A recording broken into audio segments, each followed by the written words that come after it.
हे पाय बुडगे बाबा, तुला त्या टायमात 10 रुपयेवाले पैसे नव्हते म्हणून तू हे वाली 20 एकर जमीन फक्त 20,000 विकला होतास. आणि आज हिची किंमत कमीत कमी 20 करोड रुपये.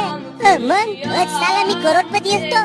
साला मस्त धूम मचालेवाली गाडी घेऊन मस्त पोरीला भुरुम भुरुम हिंडवलं असतो. पण खेड्या तुला पेवायला पैसे नव्हते म्हणून हे जागा 20,000 विकून टाकलास. अबे गण्या, मला गाव करायचं आहे बे. मी आपली जिंदगी पैसे आरामात काढलो पाय. तुम्ही का करता तर करत बसा. मग तुला तुझ्या पोराचा नातवाचा विचारच नव्हता करायचा.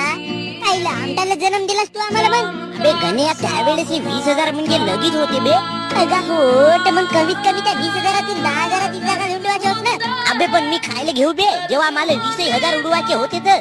अगा पण जसा तू रंगीन जिंदगी जगलास तसा मलाही जगू दिला असतास तर काय झाला असता बाबाजी. माझ्या कॉलेज मधले पोरं मस्त गाड्यावर पोरी फिरवतात आणि मी लमजा बापाची दंड्याची सायकल धरून जातो आणि मांग डेंग्याला बसवतो.